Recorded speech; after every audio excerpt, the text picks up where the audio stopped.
Thanks for joining me, and of course I have to give a big hearty welcome to Ron Hyde, our Dell expert. How's everybody doing? Doing great. Well, Yeah? You feel like we've been hanging out enough yet? we're old friends at this point. Yeah, so for anyone tuning in for the first time, let's do some introductions. We'll start with you, Grant. My name is Grant Sewell. I'm a security administrator for a financial firm in Cincinnati, Ohio. My name's Sean. I'm from Denver, Colorado, and I'm a network manager for a financial firm there. I'm Trevor Hicks. I'm a senior sysadmin for a high-tech company in San Francisco. And I'm Ron Hyde. I'm an enterprise technologist at Dell Computers. And we've all been having fun together for Battle IT, competing in all kinds of challenges and fun stuff. And of course, this is our final live chat. So on our last live discussion, this is going to focus on how new technologies like the Windows 8 enabled OptiPlex 9010 from Dell are on track to help businesses yield a more collaborative and innovative work environment, things that I know that all of you care very much about. So for our audience, for those of you that are watching, we definitely want you to join in the conversation. So please share your questions. You can go through dell.com/battleIT, or you can tweet and post to Facebook using the hashtag Dell Battle IT. So send those our way, and I'll be sure to get them out to our pros here. And also, I want to let you know that we'll be giving away a Dell OptiPlex all-in-one desktop with Windows 8, and you can enter to win this at dell.com/battleIT chat and the number 2. And just to let you know a little bit about the discussion today, so we're going to be talking about ways to use Windows 8 to collaborate. We're also going to discuss tips to increase productivity through collaboration, steps to take to improve IT collaboration, and then we're going to share some real-life collaboration experiences. So the word of the day is collaboration, guys, if you haven't noticed. Okay, perfect. So let's talk a little bit about accessing data to collaborate better with your peers. So this question is going to go out to everyone. So we know there are some great apps in Windows 8 like SkyDrive, Skype, and Box, but what do you think is the most important technology that supports end-user collaboration? Is it cloud, security, mobility, and then tell me why? I think one of the biggest things that we use in our organization from a collaboration standpoint is instant messaging. When we implemented that, I mean, it's definitely an easy way for all of our users to get a hold of each other, know what the presence is in the organization, whether somebody's in their desk, in a meeting, available or not. And, you know, trying to expand that through mobile devices is really a great way to keep everybody in touch and be able to work on projects together without necessarily needing to pick up a phone call or meet in the conference room. Be in the same room, yeah. Yeah, I would echo that. Certainly chat and presence are big. We've also started using, extension mobility with phones as well, so that you're available, not just if you have a phone, but even like now if you have a tablet. Whether you're at home, on the road, at an airport, wherever, and knowing whether or not those people are available or not through presence. So it can go a lot of different ways. I think of collaboration as a group of people working on the same document or file, not necessarily communicating with each other, but maybe everybody's chipping in to work on one piece of data. So making that data available to multiple people, I think is really important for collaboration. The essence of collaboration, right? It's got to be centralized. Everybody has to be able to access it and have rights to modify it.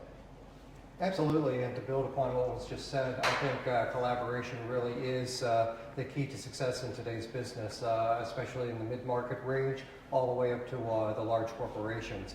A lot of the hardware these days is going to be touch-enabled, such as the OptiPlex, and having tools such as Microsoft Link can enable not only audio and video, but also things like whiteboarding. So it is so helpful when trying to draw out an idea or a concept as opposed to trying to explain it, and then sharing that type of outline, those type of diagrams really does go a long way.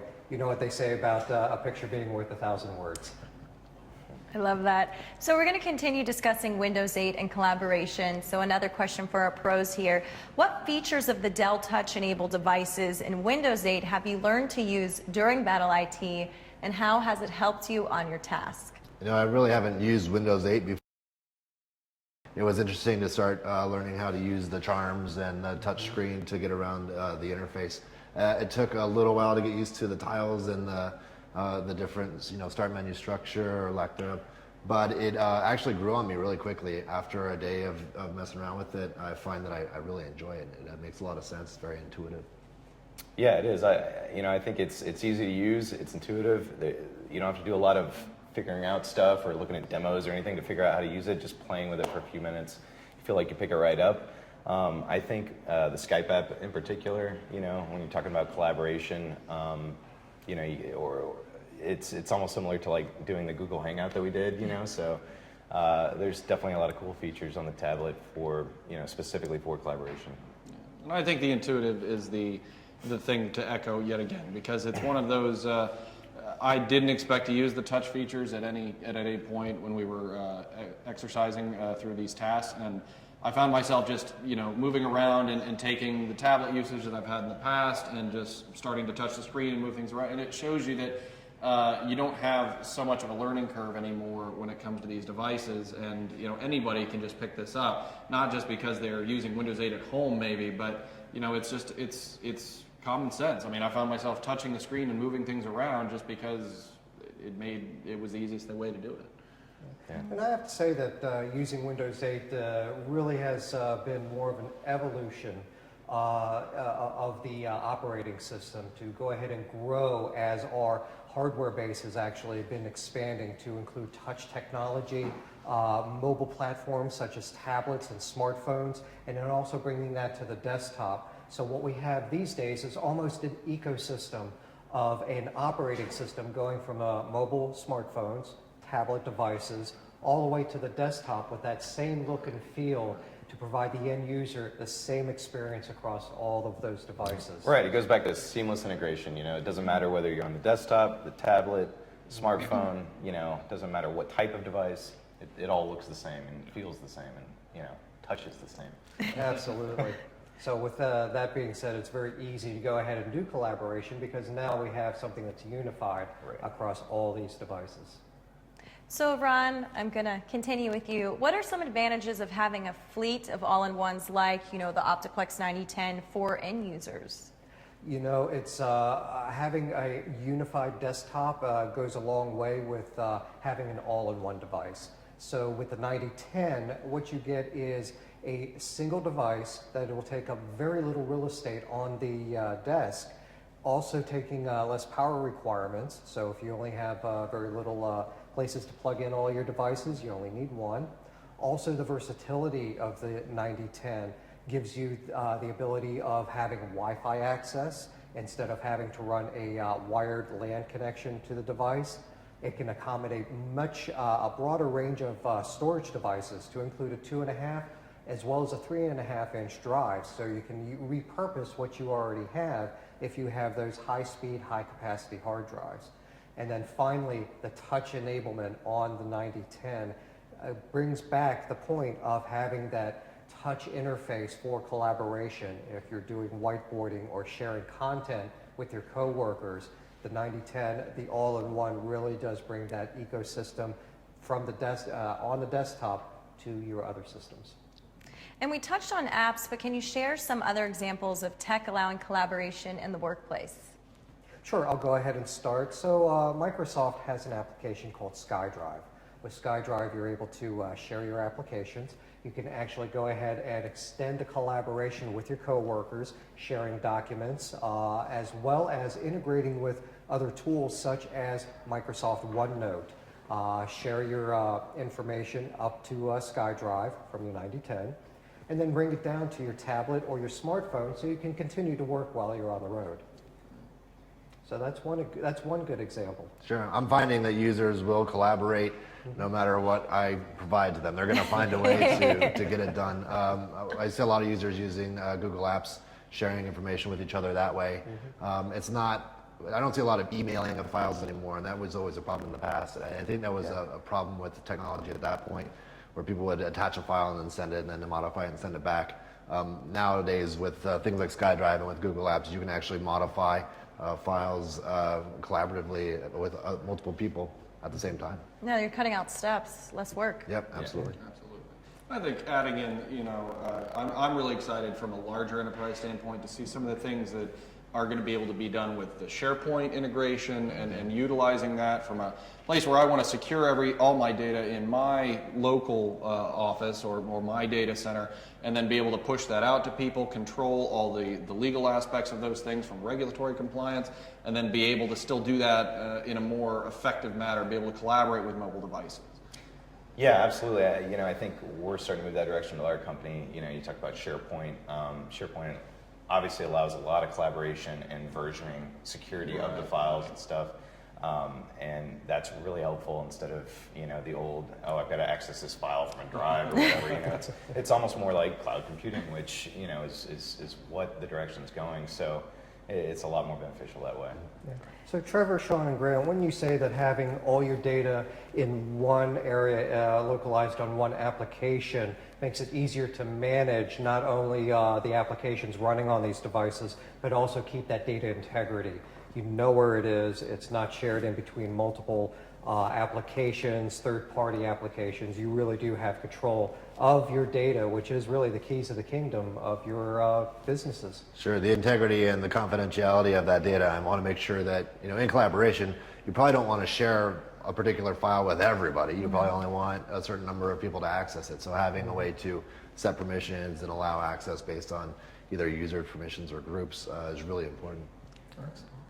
So for those of you who are watching, we would love to answer your questions. So send those our way. You can go to dell.com/BattleIT, or you can tweet or post to Facebook. Just use the hashtag DellBattleIT. I'll have our pros answer them later on in the chat. And of course, we have a fantastic giveaway. We'll be giving away a Dell Optiplex 9010 all-in-one desktop with Windows 8.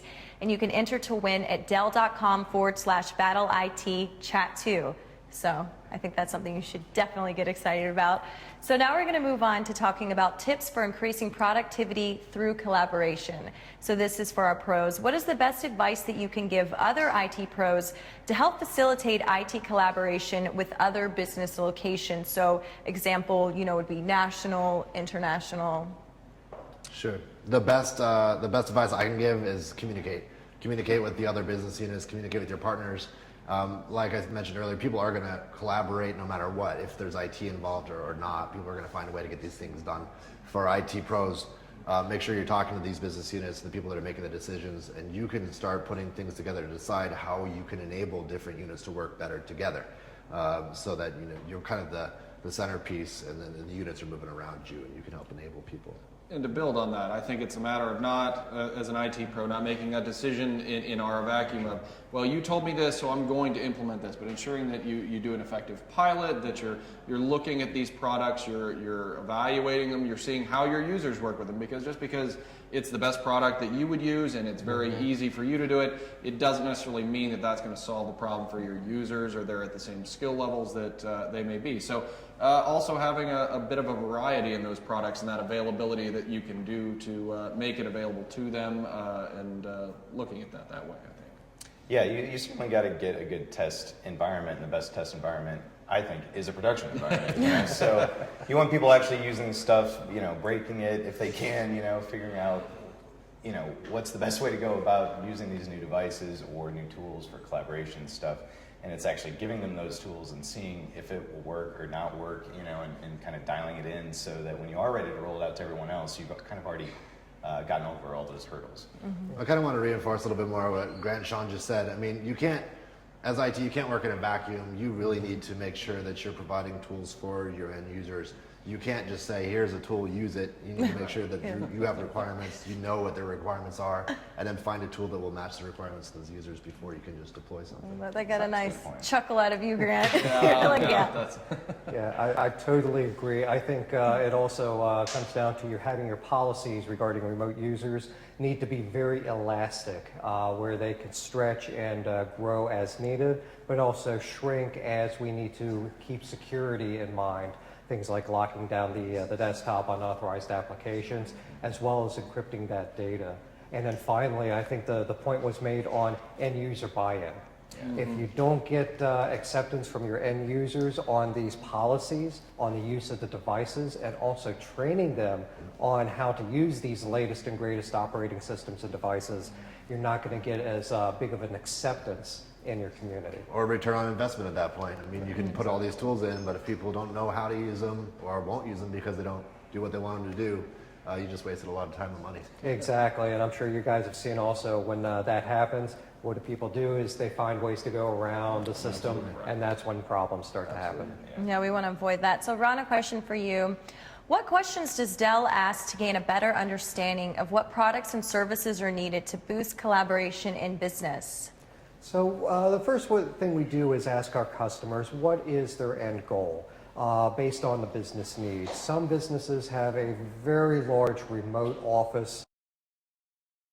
They have to collaborate with folks in the field in remote office locations that may be everything from a remote office in New York or a mining operation in Colorado, and having this data shared back and forth in a secured fashion and also easy to use for the end users. So the first step is identifying those type of needs, and then after that we start proposing the proper solutions. So we have a very large portfolio of solutions, both hardware and software, that we can actually help solve a lot of these issues. And I call it from the desktop to the data center, providing connectivity, collaboration tools, as well as the proper hardware, and then finally the security and management of all those tools. And then a follow-up, who's a part of making IT decisions at most workplaces? Is it upper management? Is it the IT department? That is an excellent question, and in most cases, decisions are made, they're supposed to be made at the top level. However, it sometimes seems that IT can drive the business very easily, and with the adoption of new technologies, third-party tablets and devices, sometimes the business is actually forced to go ahead and accept these, whether IT wants to or not. And it comes back down to that end user buy-in and getting their input and feedback to say, this is what's acceptable. We'll allow some devices to come in, but you also have to have a hard line in your policies in crafting to say, this is what we allow, this is what we do not, but make it flexible, again, elastic, so it will grow with the end user needs. But a very complex question. Yeah, so we're going to move on and discuss steps to take to improve collaboration. So a big part of our discussion topic today is how technology serves as an enabler. IT professionals like yourselves know how critical it is to have a solid IT network infrastructure in place. So to that end, Trevor, Grant, and Sean, what are steps that you've taken to improve collaboration through technology? I think one of the, Trevor and I were actually discussing this morning, but I think one of the things that shows up as a barrier in a lot of organizations, especially government, I've found, is we're so concerned about our data security that we limit ourselves and we immediately say, well, I must have everything in my data center and I have to keep it this way, and there's no way we can use these collaborative tools. And as we start seeing more cloud usage nowadays, there's opportunities to have secure data center facilities that can be managed by third parties that can allow for that additional openness that comes with the collaboration. And it's one of those things where you can't just say, I need this data secure so it has to be with me all the time. But looking at exactly what are these regulatory requirements that I have and seeing where I can be, I liked your term earlier, elastic. We need to be able to breathe out there a little bit, and oftentimes by moving things into a cloud where it could be secure and managed, and that sometimes reduce risk for an organization as well. Yeah, I totally agree, Grant. In the old days, which were only a couple of years ago, we had the misconception that we have to have our data right here. This is mine. I could touch it. I could feel it. It's on my stuff. Now, with the advent of cloud technologies, virtualization, we can now start to get a little bit more elastic and a little bit more flexible of where the data lives, but not compromise data access as well as security concerns. Absolutely. I think the perimeter around the data that you need to use to collaborate is becoming much tighter. That's a much smaller core of data and servers and a data set that users need access to, and they're going to be accessing that data through a wide variety of different ways, tablets or phones or the web or whatever happens to be. So yeah, you do have to be, I like this, elastic and allowing all that kind of access while still, maintaining your security over your data. And just to build on that, I think that's where kind of unified security comes in, where it kind of covers each aspect. It doesn't matter which way you connect or collaborate. The policies should be able to be pushed out, to each different type of device, so that it doesn't matter, how you're reaching that data. You're still having to go through the same, encryption or security or policies, so that you're still accessing data in a secure way. Right, I think, Sean, you actually hit the nail on the head when we're talking about maybe a multi-layered security approach. Right. Exactly, to make sure that we are investing in proper antivirus on the clients, looking at intrusion detection, intrusion prevention systems inside the data center, and then having a properly configured infrastructure network to accommodate all of this without sacrificing the end users in accessing this type of data, getting what they need when they need it. So staying on this topic, have you ever been part of a project to improve interdepartmental collaboration? Absolutely. I think that's what we do. One of these projects was probably a couple years ago. We were going through some compliance, new regulations that were imposed upon us, and we had to find a way for our different users to interact and work off of the same set of documents. They were controlled documents. We had to go through versioning and everything. We ended up using SharePoint to handle this with Microsoft Office. So every time a user opened up a particular document, they knew that that was the most current document, and everything was up to the most current. So they were not going to be in violation of any compliance at that point.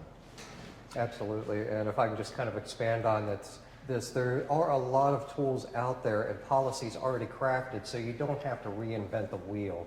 If you're familiar with the IT infrastructure library, a lot of these best practices are already out there to go ahead and help guide you through setting up version control, who has the vote on what gets changed in the environment, proper way to submit help desk or trouble tickets, those kind of things. All that's already been done, so I would highly recommend investigating what's already out there instead of trying to do it all yourself. Yeah. So continuing with you, Ron, we know you spend a great deal of time on the road, so we're going to get some real life stories from you, our road warrior, as we like to call him around here. How do you see tech supporting collaboration at different businesses? So it varies wildly depending on the business type. So a high-frequency trader, a bonds trader, let's say, on Wall Street, will have much different requirements as far as having access to large amounts of data. We call it big data in wherever they are, and they need it immediately. Compared to a smaller office that will do high-end graphics, for example. So it all depends on the mission and then providing proper solutions. So it's a complex problem, but nothing that can't be solved with proper planning and then also addressing those best practices we talked about. And what do you think the future of working together will entail? I see us moving toward more of an online collaboration, as we have been talking about, utilizing things more than just chat, but video conference on demand. A lot of these devices, the Optiplex, the Latitude, have built-in webcams, microphones, and paint programs, as you guys know about. They know about that. Right. Absolutely. So we could do the whiteboarding. We could start generating content and sharing it almost immediately with all of the stakeholders so that we don't have to go ahead and email stuff back and forth or pull it down from a site. It really is going to be instantaneous, and I see a lot more of that evolving in a very short amount of time in the next 3 to 5 years. Sure. So Trevor, Grant, and Sean, how do you think devices such as the all-in-one desktop like the Optiplex 9010 will help to connect end users?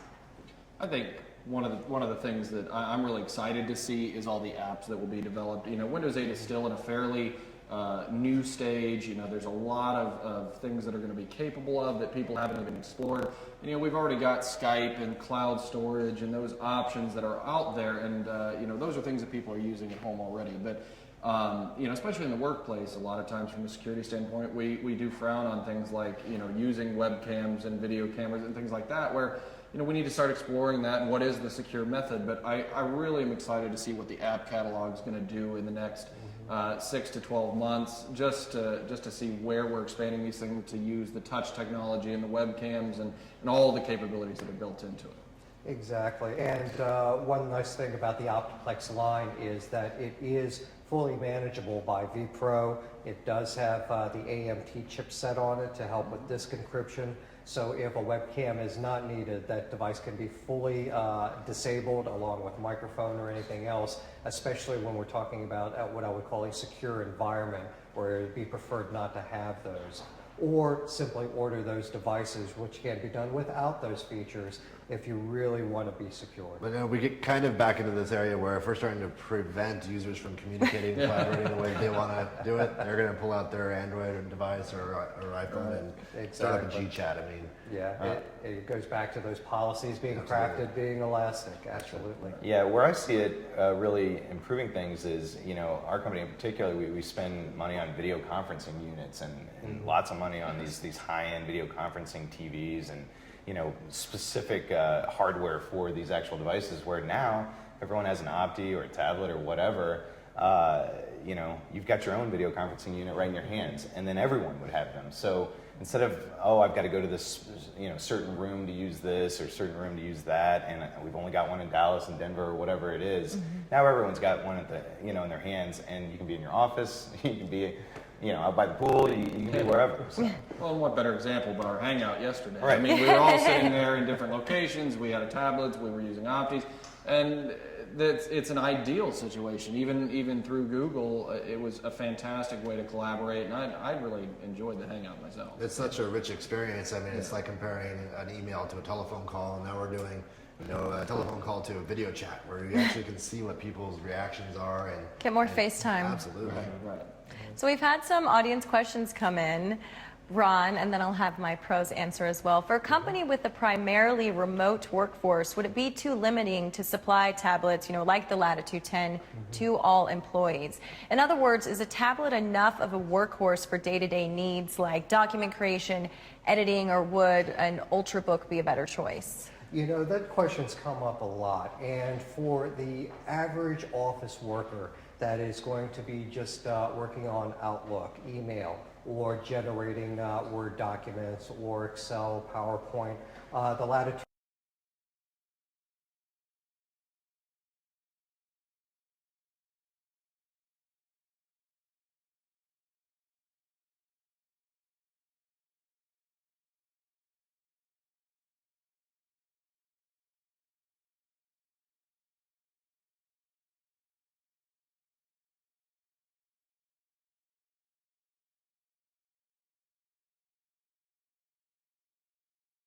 U10 would be a very good choice for several reasons. Case and off you go.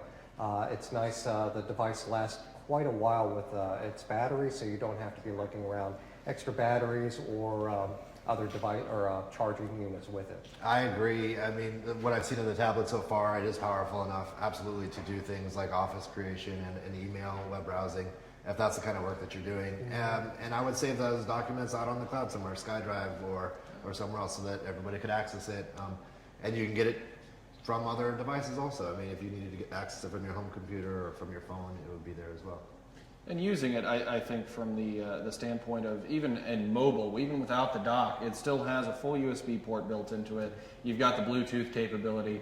I mean, we were sitting in the Hangout yesterday using the tablet, and we were needing to chat amongst the group that was in there, and it was easy to just pop in the wireless keyboard, connect it up, and we were going. And it was, I mean, it's full Windows. It's manageable from an IT perspective, and it is pretty powerful for what it is. Yeah, and one other thing that has been introduced is the ability to actually add broadband connection. So a cellular connection, those true road warriors like me that you're out on the go and you need to connect, a broadband option is available, and that makes life so much easier, especially when Wi-Fi may not be around. So next audience question, what's the biggest barrier that your company or other companies face in trying to promote collaboration amongst team members?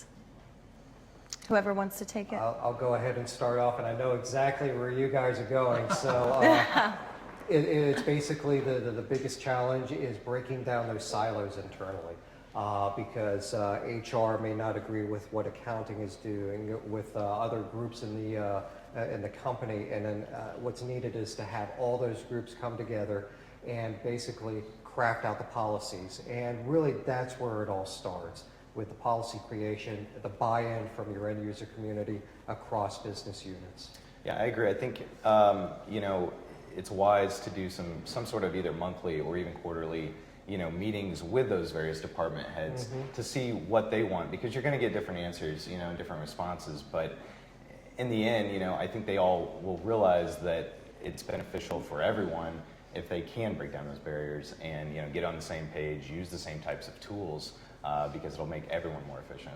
I don't know. Small businesses don't necessarily have a need for an IT guy in-house. Let's be honest. People will figure out how to collaborate with each other.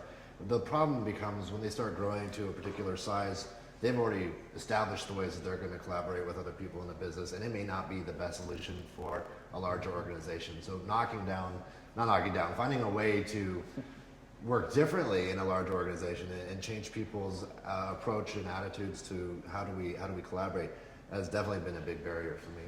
That's what I've seen in companies too, where you've chosen a solution and you've said, okay, it's going to be SharePoint, and we're putting that in, and that's what we're going to use. But at the same point, if people don't want to work that way, you're exactly right. We've said it a bunch of times today that they won't, and they're going to find other ways to do things, and that's when you run into security problems across the network. So it is definitely that siloed approach and finding the right solution and adjusting the habits. Yeah, I found that the IT managers have been having to adopt the role of a mediator inside the company much more than they have in the past. And don't overlook it. I think that skill is definitely needed. Absolutely. And I can't believe I'm going to say this, but our last question for today, guys. Wow. Do I sense a little relief? No, I know this is right up your alley. We could chat for hours. So last audience question. What new technology are you most excited about in the IT field when it comes to increasing collaboration or innovation in the workplace? I think it's going to be virtualization. The idea of virtualization may scare some folks. They may not be ready to adopt this, but having that seamless end user experience that is running from the data center and being controlled completely by IT as far as the data, the applications, but also being elastic enough to allowing the end users to do their work and do other things that they may need to. I think that's going to be the most exciting thing that's going to come down the road and be adopted by a lot of our customers. I love virtualization. I'm a huge fan of it, but I don't think that's what I'm most excited about for end users. I think for the end user, it's going to be the one device that they can take with them out on the road to home, bring it back to work, plug it in, and have the same environment and experience to get the job done that they need, and also to do all their Facebook, Twitter, whatever else it is that they're doing. The personal stuff. That's right. Yeah. Right now, I have a laptop, a phone, a desktop. I mean, I'm carrying all these different things around. The Latitude 10 tablet is pretty cool. I can put that in the dock of my desktop, use it all day long, and I virtualize into other machines and stuff.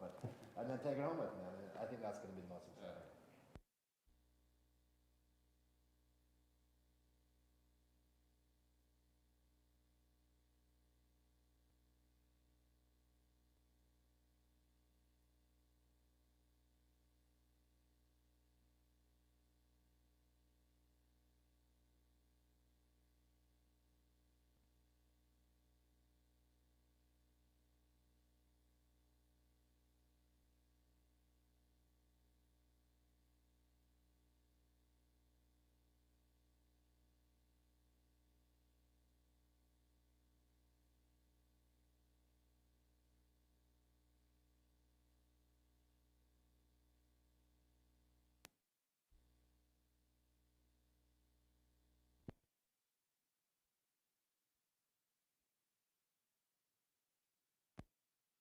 But really implementing that way.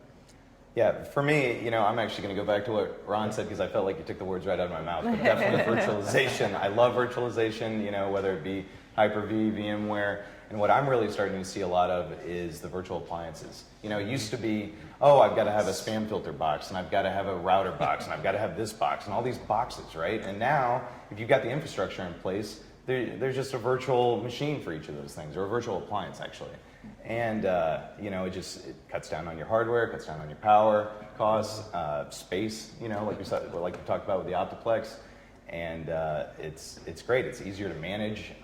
You can keep it up. You've got redundancy there due to the infrastructure, the hardware in the background. So sure. For small business, bringing up all these different services and servers, if you're not going to use the cloud for whatever reason, definitely virtualize. I mean, you're gonna save on hardware costs easily. Excellent. So knock in a box. So everything contained, everything's installed, give it power, give it an IP address, and you're good to go. Yep. So we're going to go back. It looks like we lost you for just a second there, Ron. Could you share your immediate thoughts? And I'm going to go ahead and say virtualization. Absolutely. So I think one of the more exciting things coming down the road, and it's gaining wider adoption in our customers, is virtualization.